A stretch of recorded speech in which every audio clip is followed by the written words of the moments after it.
और सच कहता हूँ सच सुनने को कोई अभी तैयार नहीं है। सच कहता हूँ सच सुनने को कोई अभी तैयार नहीं है। और ये कैसी पुरवाई जिसमें चिड़ियों की चहकार नहीं है। और मैं हूँ उनकी खोज में जिनके आंगन में दीवार नहीं है।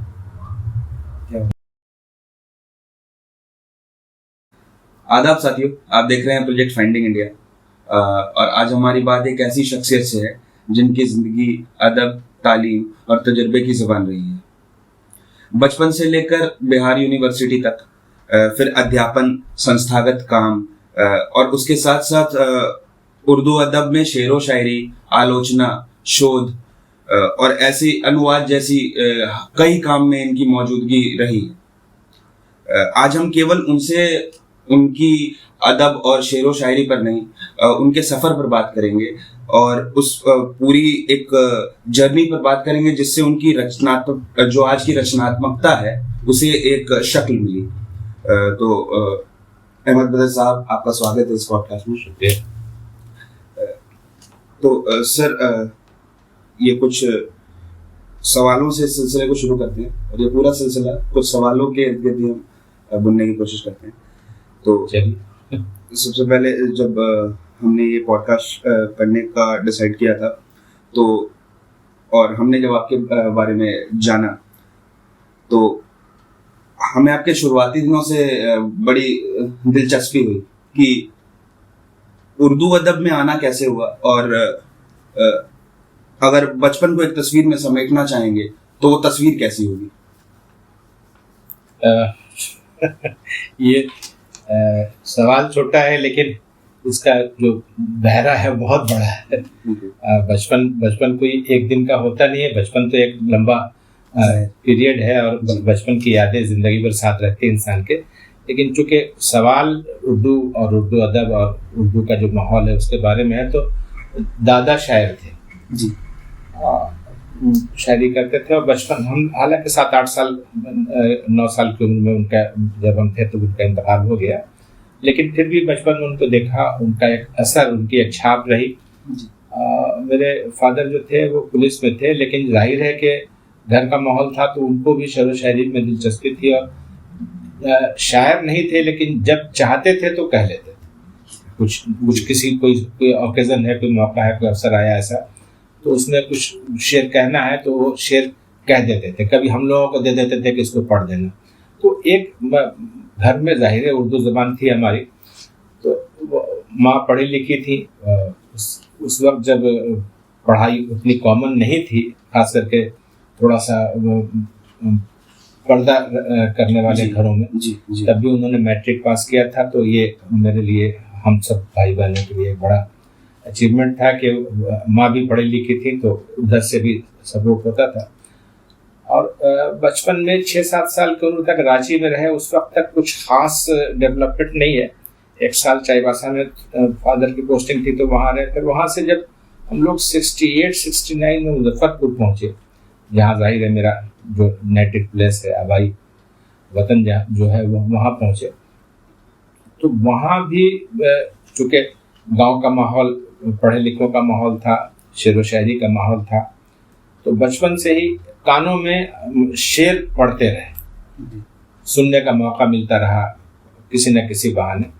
तो एक शायरी तो नहीं शुरू हुई, लेकिन एक शेर को समझने का माहौल हुआ। और जाहिर है उसके बगैर शायरी हो नहीं सकती है या अदब हो नहीं सकता। तो बड़े होते होते तक, मैट्रिक से इंटर तक आते आते कुछ न कुछ टूटी फूटी शुरू हो गई शायरी जी। हम लोग उस गांव में, हमारा जो गांव है मोहम्मदपुर मुबारक, जिसका नाम है मुजफ्फरपुर शहर से 2-3 किलोमीटर 4 किलोमीटर की दूरी पर है। वहाँ से हम लोग 3 लोग जाने जाते थे एक समय में, रज़ा मेहदी, असद रिजवी और मैं अहमद बदर। तो रज़ा मेहदी का तो इंतकाल हो गया, असद रिजवी अभी हैं, शायरी कर रहे हैं, और मैं जमशेदपुर आ गया रोजी रोटी में, तो बिछड़ गया। और मुजफ्फरपुर शहर का भी हाल ये था कि आप 1 घंटे की नोटिस पर अगर कोई बाहर से कोई शायर आ गया या कोई बड़ा अदीब आ गया, तो 1 घंटे 1.5 घंटे में हम लोग 30-40 लोगों को, शायरों को जमा कर लेते थे, फ़ोन करके मिल के खबर करके, और एक अच्छी खासी बैठक हो जाती थी, नशिस्त हो जाती थी। तो उसने बहुत शेप अप करने में उसने बहुत मदद की। यंग एज तक, बचपन के बाद हाई स्कूल पास करते करते और इंटर तक आते आते मेरा एजुकेशन बहुत अर्ली हुआ। 13 साल में मैंने मैट्रिक कर लिया था, हालांकि सर्टिफिकेट पे 15 है, लेकिन 13 साल में मैट्रिक किया था, 15 साल में ISC कर लिया था। और ऐसे करते करते मुशायरों में सुनने के लिए जाना शुरू हो गया। और BSc में 75-77 का बैच था, BSc में आया है, जब तक मुशायरों में पढ़ना भी शुरू हो गया था। छोटे मोटे मुशायरे होते थे, जाहिर है ऑल इंडिया मुशायरे, लेकिन ऑल इंडिया मुशायरों में पढ़ा, 17-18 साल की उम्र से पढ़ना शुरू कर दिया, मौके मिल गए। तो ये एक, और मुजफ्फरपुर में एक बड़ा अच्छा माहौल था। हमको लगता है कि शायद बिहार में पटना या गया वगैरह 1-2 शहर होंगे जो उसका मुकाबला करते, वरना एक उर्दू हिंदी दोनों का, सिर्फ मैं जब मुशायरे की बात कर रहा हूँ तो मुशायरा, शादी का मुशायरा, लोकल मुशायरा ऐसा होता था जिसमें सिर्फ उर्दू वाले हों, या कोई भी नशिस्त बैठक जो होती थी तो वो उसमें हिंदी उर्दू दोनों के लोग होते थे। और एक बात और इसी में शायद कहीं ये बात मैंने कहीं लिखी नहीं हो, लेकिन ये बता दूं कि मेरी पहली रचना जो छपी है वो हिंदी में छपी है, उर्दू से पहले। ये जानकारी भी रहनी चाहिए। तो हम जब भी बात कर रहे हैं, अदब की बात कर रहे हैं, तो सिर्फ उर्दू अदब की बात नहीं कर रहे हैं, एक मिले जुले कल्चर की बात कर रहे हैं जिसमें उर्दू हिंदी वाले साथ बैठते थे और अच्छा हेल्दी डिस्कशन होता था, एक दूसरे की शायरी पर चर्चा होती थी। हम में से ज़्यादातर लोग ऐसे थे जिनका कोई उस्ताद नहीं था, हालांकि शायरी में आमतौर से उस्ताद ज़रूरी होता है कि कोई जो आपकी सलाह करे, जो आपके कलाम को ठीक करे, सुधारे आपको। लेकिन ये आपस में जो बैठ के डिस्कशन हो जाता था और एक दूसरे पर खुली चर्चा की, तुम्हारे इस शेर में तो हमको कुछ गड़बड़ लगती है, इसमें ये नहीं होना चाहिए, ये ऐसा क्यों कहा, और उसको वो डिफेंड भी करता था। कभी कभी हम लोग भी मान भी जाते थे कि नहीं ठीक कर रहे हैं, इसको हम लोग दोबारा सोचेंगे, और अच्छा हो जाता था। तो ये जो एक दूसरे की इस्लाह करने का जो सिलसिला था, ये हमने कहीं और देखा नहीं। ये शायद मुजफ्फरपुर की अपनी इंडिविजुअलिटी थी कि ऐसा माहौल हम लोगों को मिला। फिर पता नहीं अब कैसा है माहौल। और राइवलरी कम थी। अच्छी बात यह थी कि राइवलरी कम थी, एक दूसरे की टांग खींचने का माहौल कम था, जैसा आमतौर से शायरों के बीच होता है, मुशायरों के स्टेज पर भी होता है जी। लेकिन वहाँ ये बात कम थी, सब एक दूसरे को सपोर्ट करते थे। इसलिए बहुत से शायर निकले, अच्छे शायर निकले। ये शुरुआती दौर का माहौल था, बचपन से लेकर थोड़ा नौजवानी तक की बात हमने की, मुजफ्फरपुर तक यही माहौल मिला। इसी ने एक जो भी शक्ल सूरत शायरी की और पर्सनालिटी की भी, शायरी अकेले में तो कुछ शायरी, अपनी शख्सियत भी जो निकली थोड़ी बहुत, वो इसी माहौल की वजह से निकली।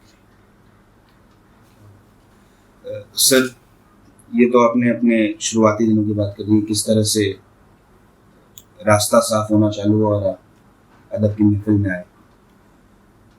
हालांकि जब पहली बार मंच पर चढ़े थे तो वो एक्सपीरियंस कैसा था सर? बहुत खतरनाक।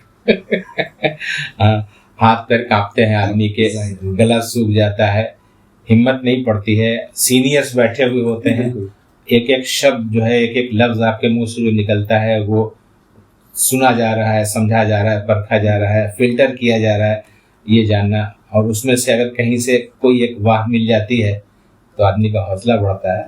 तो मुश्किल तो था, लेकिन पता नहीं, एक कॉन्फिडेंस रहा शुरू से अपने आप में, इसलिए। और समर्थन, सपोर्ट सब तरफ से मिला। लोग भी बहुत पसंद करते रहे शुरू से। कम शायरी करते थे लेकिन लोग पसंद करते थे, इसीलिए शायद कम कहने की वजह से गलतियां भी कम होती होंगी। जी जी।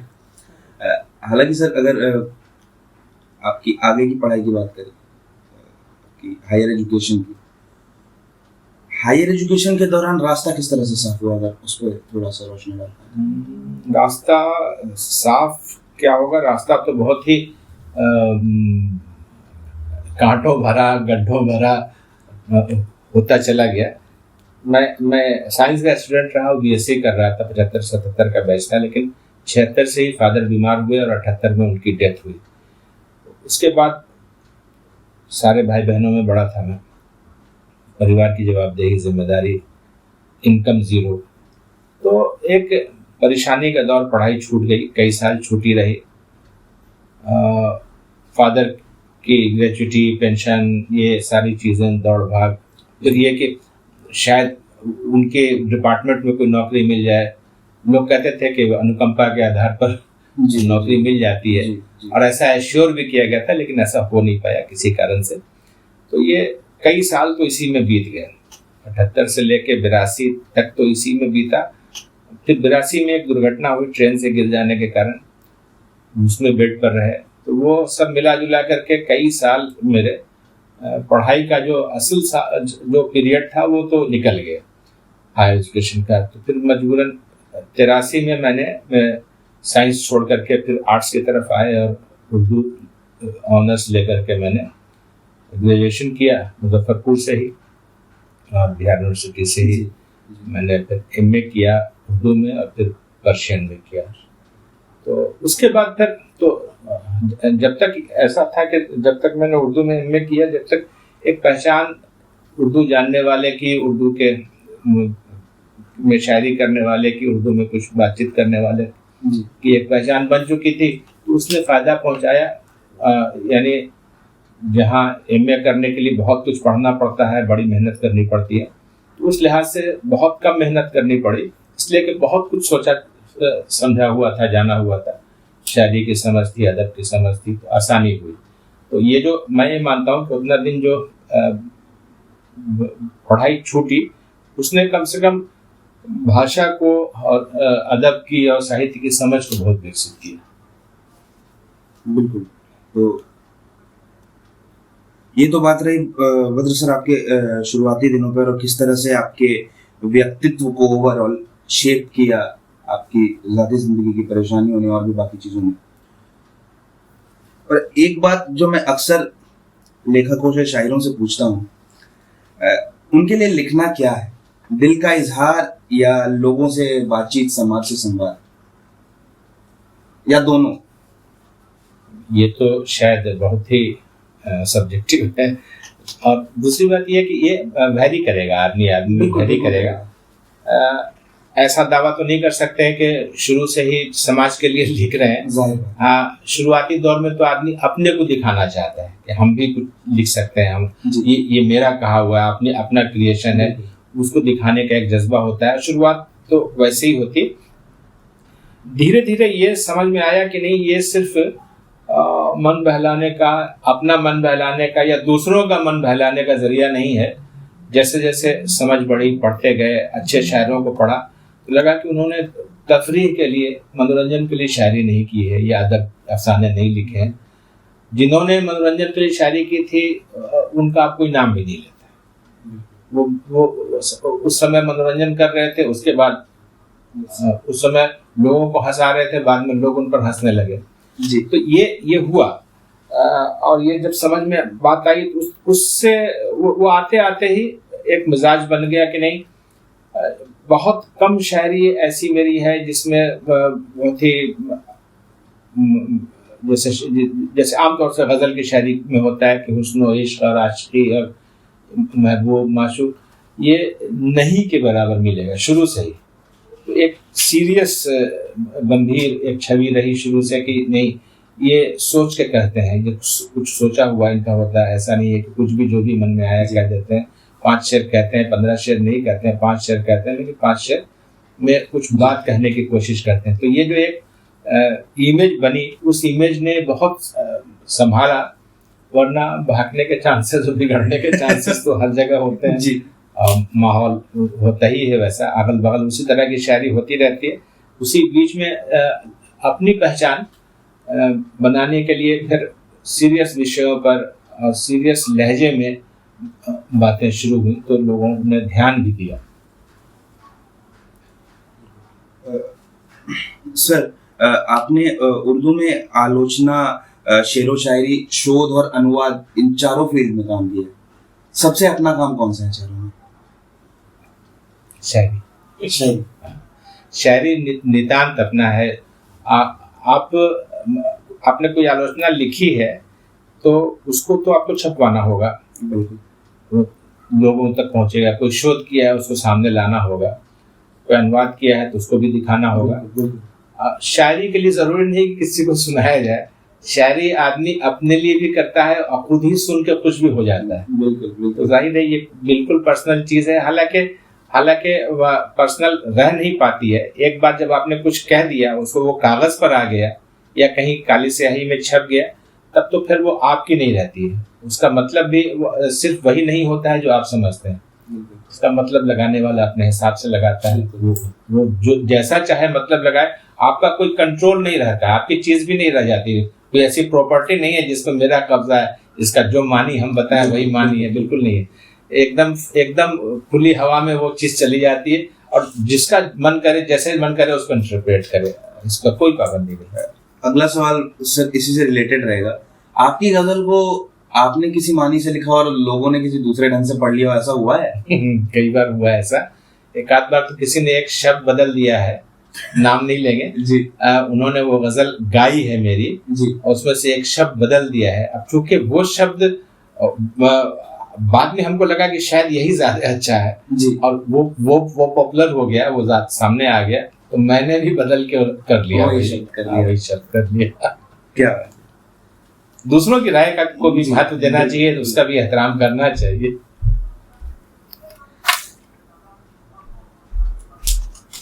अगर आप अपने कुछ पसंदीदा शेर या कुछ पसंदीदा गजल जो आपके दिल के करीब है उन्हें सुना पाएं।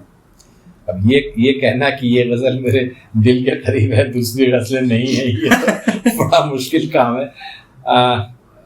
आपके दिल के करीब कई गजलों में से कोई चंद हमें सुना दे। एक बड़ी दिक्कत शुरू से ये रही कि याद कम रहता है जी। अक्सर ऐसा होता था कि मेरे जो साथी होते थे साथ, जिन्होंने सुन रखी होती थी, वो याद दिलाते थे कि ये वाला सुना दो। कहीं अटकते थे तो वो बोल देते थे। ऐसे कई दोस्त थे मेरे।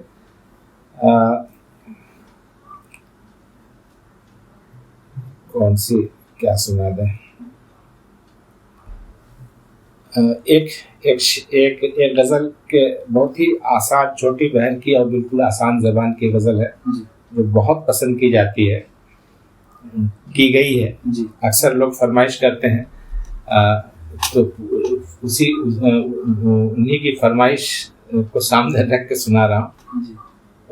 ऐसा है कि नाव तो है पतवार नहीं, नाव तो है पतवार नहीं है, ये भी पहली बार नहीं।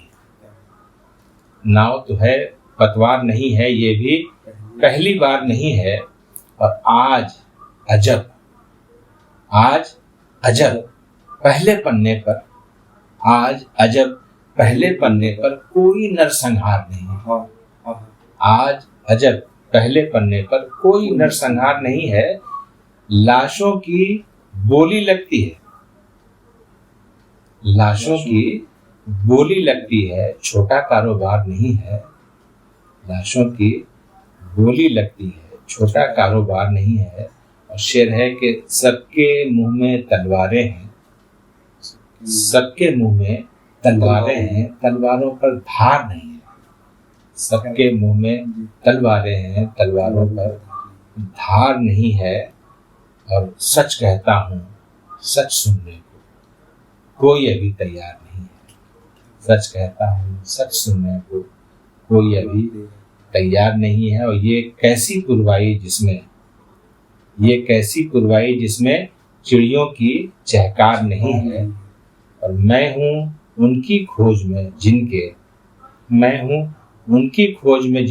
आंगन में दीवार नहीं है। मैं हूँ उनकी खोज में जिनके आंगन में दीवार नहीं है। फिर याद आएगा तो कुछ सुना देंगे। इस जो गजल आपने अभी सुनाई, इसी से अगला सवाल ये रहेगा सर कि इस गजल में और आपके कामों में हमें निजी अनुभव और सामाजिक सरोकार बहुत देखने को मिलता है। अक्सर ये जानबूझकर नहीं होता है, कोई सामाजिक सरोकार बहुत जानबूझकर या निजी अनुभव बहुत जानबूझकर लिखता नहीं। ये किस तरह से होता है सर, ये निकलता किस तरह से है? ये बहुत ही कॉम्प्लेक्स, बहुत जटिल प्रक्रिया है, जिसको शायद जिसके साथ ये होता है वो भी ठीक से नहीं एक्सप्लेन कर पाए इस बात को। लेकिन एक वो है, एक झुकाव आपका, बेंट ऑफ माइंड। अगर आप सेल्फ सेंटर्ड हैं तो शायद ना हो, इसलिए कि फिर आप अपने आप को सब चीज से अलग कर लीजिएगा। लेकिन आप सेल्फ सेंटर्ड नहीं है, सोसाइटी सेंटर्ड हैं। आप कुछ ऐसा करना चाहते हैं जिससे समाज का भला हो पाए नहीं हो पाए अलग बात है, लेकिन आपकी नीयत ये हो कि हम जो कर रहे हैं इससे किसी का भला होगा। तो वो एक बड़ा उसमें रोल प्ले करता है, जो मेरे साथ थोड़ा संयोग से भी हुआ। मैंने जैसे आपसे कहा कि एमए तक की पढ़ाई मुजफ्फरपुर से की। फिर मेरे पिताजी जो थे, मेरे फादर की डेथ के बाद ज़्यादा रहना सहना मेरा पटना में हुआ, इसलिए कि सारी दौड़ भाग उनके ऑफिस और ग्रेचुइटी और पेंशन और ये और अपनी नौकरी और सब पटना ही में करना होता था। तो उसके बाद पटना में रहते सहते वहाँ के सर्किल से भी जुड़ा हुआ, और एक जुड़ाव मेरा हो गया खुदाबख्श लाइब्रेरी से।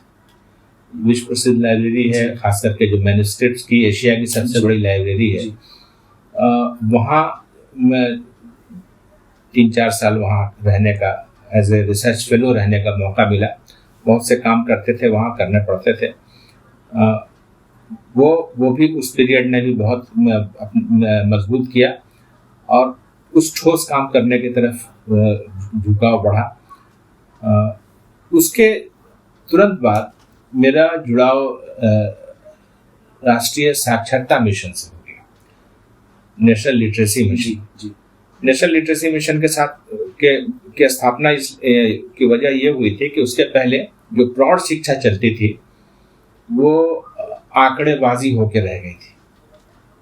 जैसे मिसाल के तौर पर कि एक गांव में कोई एक शिक्षक को भेजा गया, कहा गया उसको एक सर्टेन अमाउंट दिया गया कि आप लोगों को पढ़ाइए, और वो रिपोर्ट दे रहा है कि हमने इस साल जो है 40 लोगों को पढ़ाया, 30 लोगों को पढ़ाया, 50 लोगों को पढ़ाया, 100 लोगों को पढ़ाया।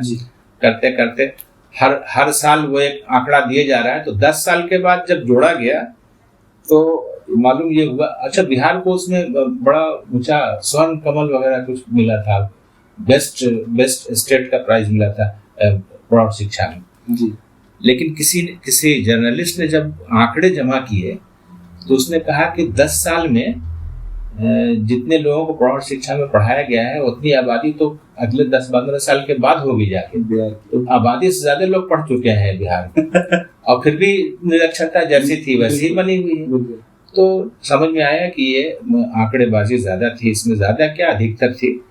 और सरकार को भी आंकड़ों से ही मतलब था कि कितने पढ़ाए भेज दीजिए, भेज दिया लिख के, कितने पढ़ा दिए। तो फिर ये समझ में आया कि ये मॉडल काम का नहीं है। तो उसके बाद एक स्वयंसेवी मॉडल डेवलप हुआ। राष्ट्रीय साक्षरता मिशन ने एक स्वयंसेवी मॉडल डेवलप किया कि ये इसमें स्वयंसेवक कुछ दिन के लिए पढ़ाएंगे, जिंदगी भर नहीं पढ़ाना है, सब कई साल नहीं पढ़ाना है। वो 6 महीना अगर अपना 1-1 घंटा समय निकाल लेंगे तो एक आदमी पढ़ जाएगा, तो एक आदमी 10 को पढ़ा दे। ये करके एक मॉडल बना। और साक्षरता मिशन केरल से में जिसकी शुरुआत हुई और केरल में बहुत कामयाब हुआ, अर्नाकुलम से। और उसके बाद उसी को फॉलो करके पूरे हिंदुस्तान में वो अभियान चला। तो मेरा जुड़ाव पहले तो लेखन के कारण कुछ चीज़ें मैंने प्राइमर्स वगैरह में कंट्रीब्यूट किया। उसके बाद मुझे ले लिया गया उसमें। राज्य संसाधन केंद्र था साक्षरता मिशन का, एक NGO था जिसका शॉर्ट में आदरी कहते हैं, ADRI, और एशियन डेवलपमेंट रिसर्च इंस्टीट्यूट पूरा उसका है। उसको राष्ट्रीय साक्षरता मिशन ने अपना SRC स्टेट रिसोर्स सेंटर, राज्य संसाधन केंद्र घोषित कर दिया, बना दिया और उसको फंड किया। तो मेरा उसी से जुड़ा हुआ। उसमें जाने के बाद एक बड़ा भारी परिवर्तन हुआ। उसमें हम जितने वॉलंटियर्स, स्वयंसेवी संस्थाएं और उस स्वयंसेवी भाव से काम करने वाले लोग, इन लोगों के साथ काम करना पड़ा, उनको ट्रेनिंग देनी पड़ी। तो अब आप स्वयंसेवक को ट्रेन कर रहे हैं जी तो आप अगर प्रोफेशनल हैं या आप अपने आप को एक भाड़े का आदमी समझ रहे हैं जो पैसे लेके काम कर रहा है तो शायद आप इंसाफ नहीं कर सकते। तो हम लोगों को स्वयंसेवक हो जाना पड़ा, वॉलंटियर हो जाना पड़ा। जी जैसे हमारी ड्यूटी 8 घंटे की है, लेकिन हमारी वहाँ फील्ड में रहते थे, ट्रेनिंग में रहते थे, तो कभी 12 घंटा, कभी 14 घंटा, कभी 16 घंटा हमको इन्वॉल्व होना पड़ता था, बल्कि 24 घंटे का इन्वॉल्वमेंट होता था बाहर में। तो उसने बड़ा परिवर्तन लाया सोचने में, समझने में, चीज़ों को पेश करने में। मैं कई साल तक मैंने मटेरियल प्रिपरेशन जो होता है, सामग्री निर्माण, उसका मैं इंचार्ज रहा। जी जी तो और संयोग से बचपन से ही बहुभाषी होने का एक क्या कहें उसका फायदा मिला। उर्दू, हिंदी, अंग्रेजी और जो बिहार की जो भाषाएं हैं, जी भोजपुरी, मगही, अंगिका, बज्जिका, ये तमाम भाषाएं सब उनके साथ मेरा रिश्ता रहा, मेरे साथी रहे, हर भाषा के बोलने वाले मेरे साथ काम करने वाले रहे, आना जाना रहा। तो सीखना मेरे लिए बड़ा अच्छा अनुभव रहता है कि सीखूं जी और जल्दी सीख जाता हूं थोड़ा। तो इसलिए प्राइमर बनाने में जो प्रवेशिकाएं बनती थी उसमें हमने हिंदी की भी बनाई है, उर्दू की भी बनाई है, मगही, भोजपुरी की भी बनाई है, कई भाषाओं की। झारखंड में भी कई जगह अलग अलग फ्लेवर उसका है। गोड्डा में कर रहे हैं तो गोड्डे का गोड्डा है, चतरा में कर रहे हैं तो चतरा की भाषा का उस पर है। ये इसने जमीन से जुड़ने में, लोगों से जुड़ने में और उस पूरे परिवेश से और उनके जो समस्याएं हैं उसको करीब से देखने का मौका मिला हम लोगों को। हमारी जो प्रवेशिकाएं होती थी और नवसाक्षर साहित्य होता था, वो हम किताबी बातें और ख्याली बातें नहीं लिख सकते थे जी इसलिए कि वो लिखते, अगर उनको हम स्कीमों के बारे में लिखते और इग्लू के बारे में बताते जी तो शायद उनको उसमें इंटरेस्ट नहीं आता। लेकिन उनके जीवन से जुड़ी हुई बातें, जो उनकी समस्याएं हैं, उसको अगर हम लिखते थे तो उनका एक उसके साथ एक जुड़ाव बनता था, इमोशनल कनेक्ट। तो और हम कोशिश करते थे कि उसको समझ के, जान के, अपने भीतर बैठा के तब जाके उसको कागज पर लाएं। जी और एक ग्रुप वर्क होता था, सामूहिकता भी होती थी, और फिर उसको हम लोग एक प्राइमर जो तैयार होता था उसकी ट्रेनिंग होती थी और उसको पढ़ाया जाता था। और मुझे ऐसा कई जगह देखने को मिला कि लोग उन बातों को सही समझते थे। जब हम छोटी छोटी कहानियों की शक्ल में छोटे छोटे जो पात्र उसमें होते थे, वो एक डिस्ट्रिक्ट में जब 2 लाख 3 लाख आदमी पढ़ रहे हों उस किताब को एक जिले में, तो हर जगह वो चीज गूंज रही है, वो बिल्कुल लाइव हो जाता है, जिंदा हो जाता है। लगता है कि बिल्कुल यही सब, यही तो बिल्कुल घटनाएं तो हम भी जानते हैं, आप भी जानते हैं। तो एक अच्छा उसके साथ एक ये भी होता था कि हम जो कर रहे हैं वो लोगों तक पहुंच रहा है, और हम ज्यादा मेहनत करते थे उसके बाद कि और इससे अच्छा कर सकें। और कई जगह की हमारी प्रवेशिकाएं, बहुत साल गुजर गए लेकिन लोग याद करते हैं अभी भी। तो उसने चीजों को, उस शायरी बहुत कम हुई उस दौर में, लेकिन उस दौर में जमीन से जो जुड़ाव हुआ वो बहुत बढ़ा, लोगों से, लोगों की समस्याओं से जुड़ाव बढ़ा, और लगा कि भाई कुछ भी अगर हम कर पाते हैं इनके लिए, शायद कोई बहुत बड़ा कुछ उनको हम उनके जीवन में परिवर्तन न लाएं, लेकिन मान लीजिए उनकी सोच पर थोड़ा सा भी हम असर डाल पाते हैं तो एक बड़ा काम होगा। ये समझ के हम लोग काम करते थे, पूरी टीम काम करती थी, बड़े अच्छे लोग उसमें शामिल थे, और हर जिले में एक अलग टीम, एक नई टीम मिल जाती थी जो जिनके साथ थोड़े से इंटरेक्शन के बाद वो भी जुड़ जाते थे। हम लोगों ने कम से कम 20 जिलों में अलग अलग प्रवेशिकाएं बनाई। फिर उत्तर साक्षरता की पुस्तकें होती थी, फिर सतत शिक्षा की पुस्तकें होती थी, उसमें मनोरंजन भी होता था, कहानियां भी होती थी, लोक कहानियां भी होती थी, स्किल डेवलपमेंट की भी किताबें होती थी, पतली पतली छोटी छोटी किताबें, जिनको वो पतली सी किताब होती थी जो हम पढ़े लिखे लोग 10-15 मिनट में पढ़ लेते हैं, वो उसको 2-3-4 दिन में पढ़ते थे। उस समय जिस आदरी की बात मैं कर रहा था, तो उस समय बड़े अच्छे स्कॉलर्स उसके साथ जुड़े हुए थे, social scientist doctor P Ghosh और डॉक्टर शैवाल गुप्ता। ये 2 बड़े उसमें उसके सुतून थे। जी। और हम लोग जो उसमें काम कर रहे थे उसमें PN सिंह, उसमें तनवीर अख्तर जो आज इफ्टा के राष्ट्रीय महासचिव हैं, और भी कई लोग उसमें होते थे। और एक बड़ी अच्छी टीम थी उस हम लोगों की, जो साथ मिलकर काम करती थी, सोचती थी, लिखती थी, एक दूसरे के साथ बहस करती थी, एक दूसरे की चीज़ों को काटती थी कि नहीं ये अच्छा नहीं है, इससे अच्छा होना चाहिए, और फिर आदमी जूझता था, उससे चीज़ें तैयार होती थी। लेकिन इन सब से ऊपर एक और व्यक्तित्व था जो आदरी में नहीं था, जो आदरी से ऊपर था। वो थे शैवाल गुप्ता के father, doctor P Gupta ji. Piyush Gupta नाम था, लेकिन पीयूष गुप्ता जानने वाले कम लोग हैं। डॉक्टर P गुप्ता एक बिहार में अगर सोशल वर्क और इस तरह की चीज़ों की हिस्ट्री कोई लिखेगा मॉडर्न इंडिया के, आज के हमारे 50 साल, पिछले 50 साल की, तो उसमें कहीं ना कहीं डॉक्टर P गुप्ता आएंगे।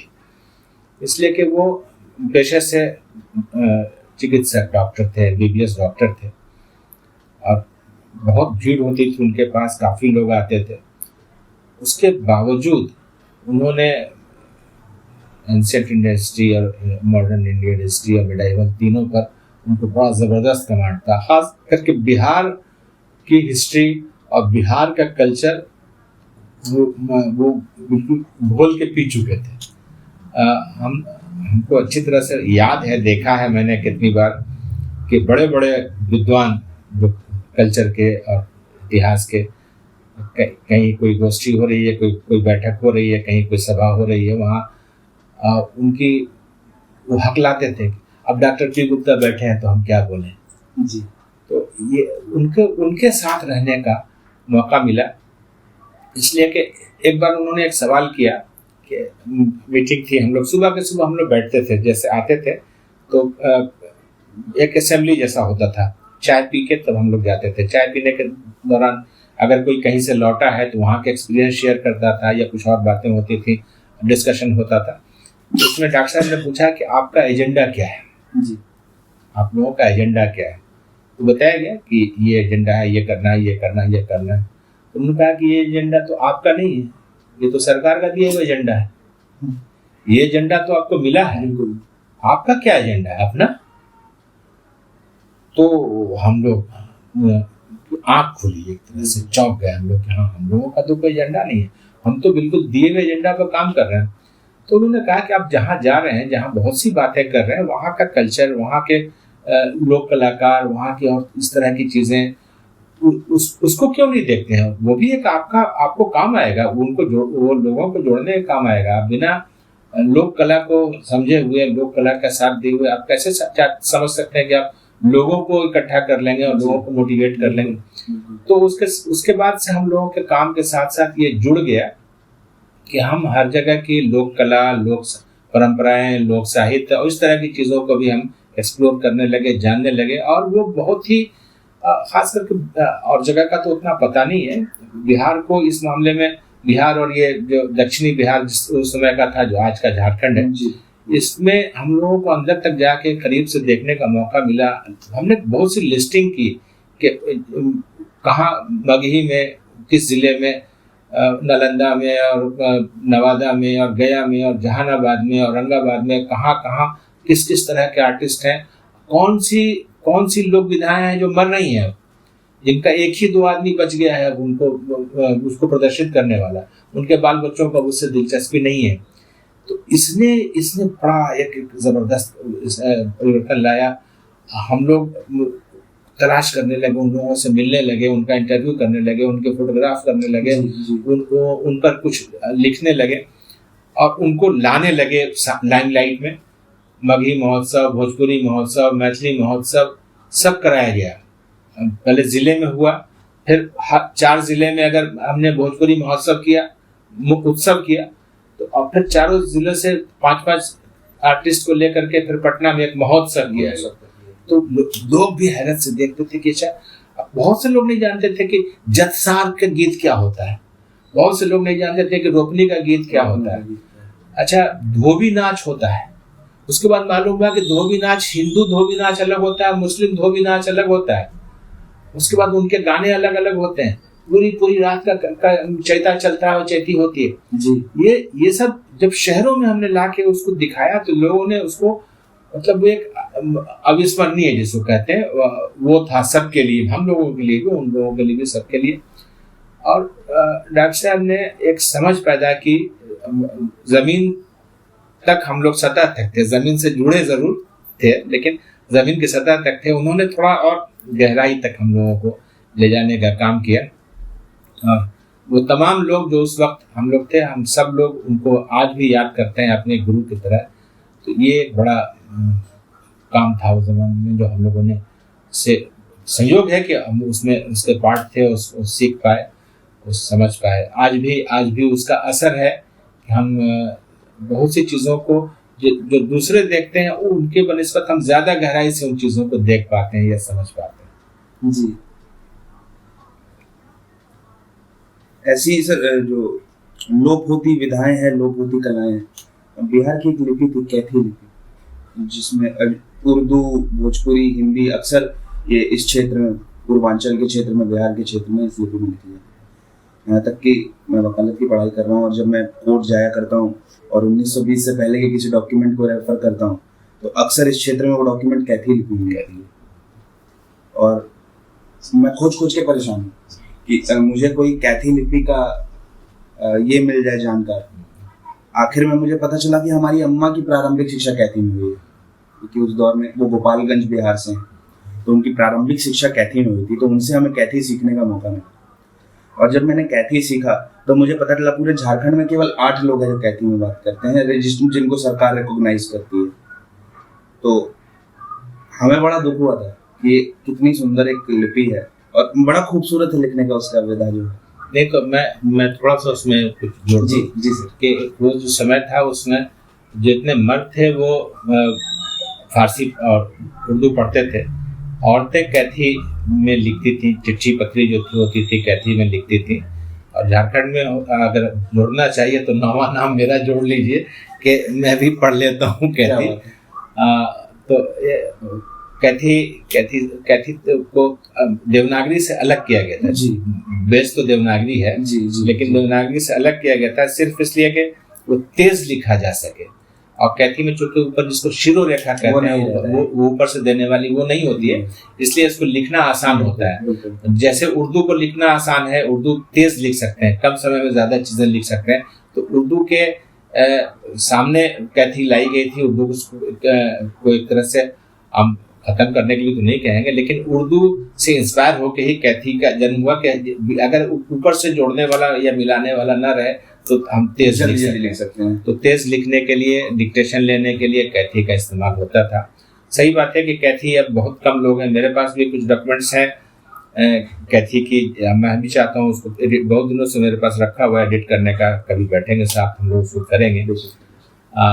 और भी बहुत सी चीज़ें विलुप्त हुई हैं, परंपराएं, लोक कलाएं तो अब लगभग अब सिर्फ दिखाने के लिए, जैसे झारखंड में 3-4 चीजें दिखाई जाती हैं कि पाइका है और उस तरह 2-4 नाच है, वही रह जाएगा शायद। और उसमें भी विकृति आ रही है फिल्मों के कारण, वेस्टर्न म्यूजिक के कारण।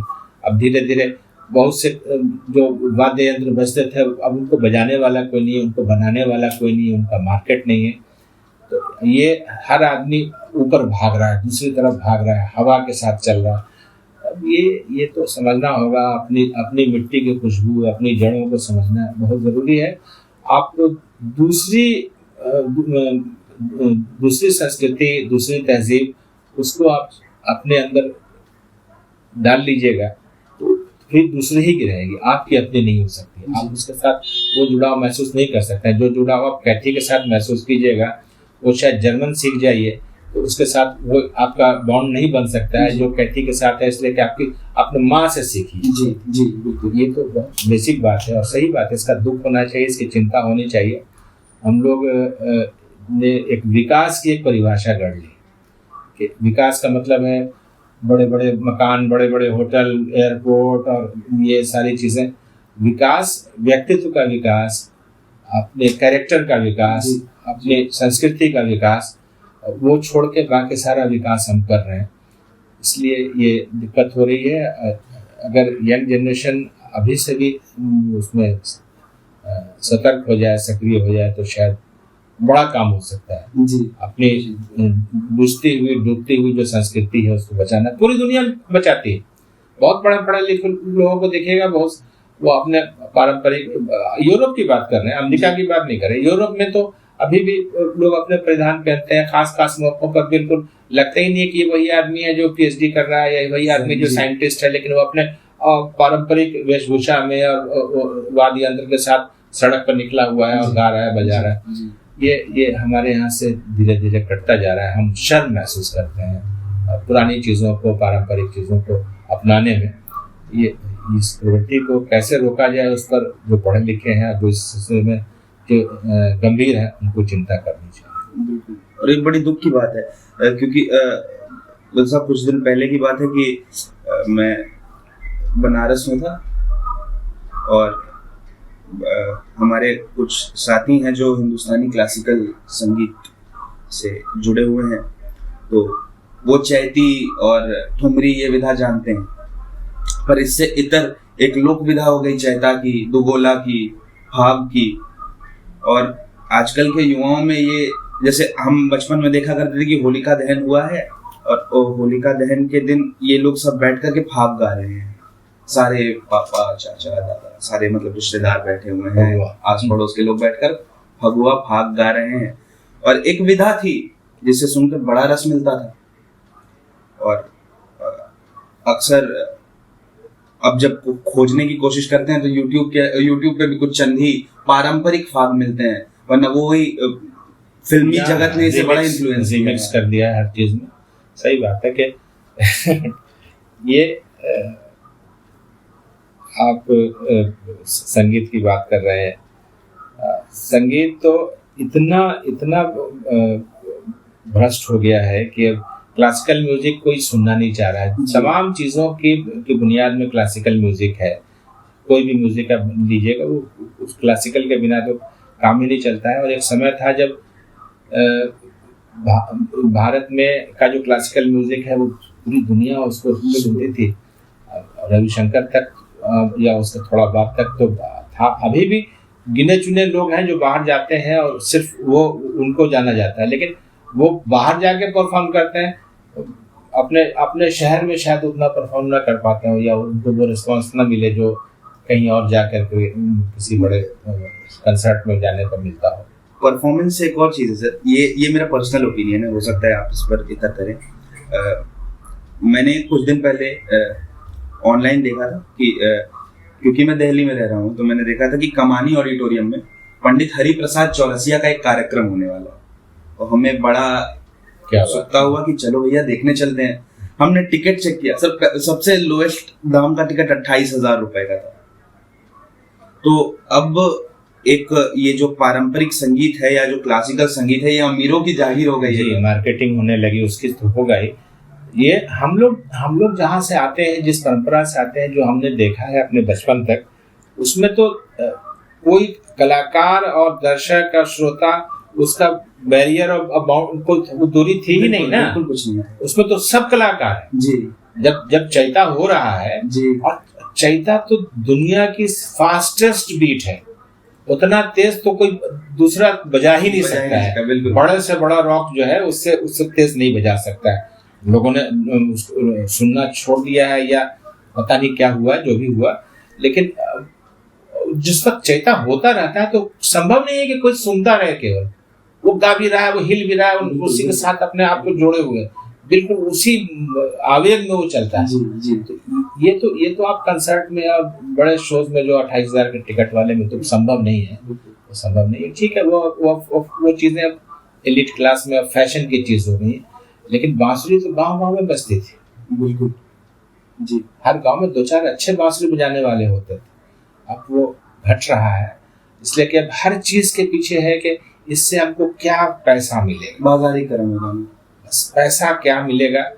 अब जैसे हम लोग साक्षरता अभियान की बात कर रहे थे, तो उसमें भी पूछते थे लोग कि हम जो पढ़ाएंगे हमको क्या पैसा मिलेगा। एक जगह ये सवाल, यंग लड़के थे सारे, यंग ही जुड़ते थे उसमें ज़्यादा वॉलंटियर्स, उन्होंने ये सवाल उठाया और कई लोगों ने जवाब दिया। एक घटना याद आ गई तो आपको आपसे शेयर कर ले रहे हैं कि वो बिल्कुल पंचायत लेवल की ट्रेनिंग चल रही थी। हम लोग मॉनिटर कर रहे थे, डिस्ट्रिक्ट का नाम नहीं बताएंगे, हम लोग मॉनिटर कर रहे थे। हम लोग वहाँ पहुँचे तो यही सवाल आया कि हम क्यों पढ़ाएं, क्या फ़ायदा होगा, कितना पैसा मिलेगा, क्या मिलेगा, ये सब। तो संयोग से मेरा कोई विचार नहीं था, लेकिन अचानक मन में आया कि नहीं, कुछ कहना चाहिए जी। सब लोग अपने ढंग से लोग समझा चुके, बता चुके, फिर बाहर निकल रहे थे, बल्कि सब लोग निकल गए थे, मैं सबसे पीछे था। निकलते निकलते मैं पलट के आया, मैंने अचानक एक बात उन लोगों से की। 40 से 50 के बीच में यंग लड़के थे, 18, 20, 22, 24। उन्होंने कहा अच्छा यहाँ पर नदी है आसपास में क्या? हाँ सर है ना नदी। हम कहा आप लोग जाते हो नदी के आसपास? हाँ जाते हैं, बराबर जाते हैं। हम कहा एक बात बताइए कि एक आदमी को, कोई बच्चा या कोई आदमी या कोई औरत, कोई भी व्यक्ति अगर डूब रहा हो तो आप उसको पहचान लेंगे और उसके घर जाके बताएंगे कि आपका आदमी डूब रहा है या बच्चा डूब रहा है?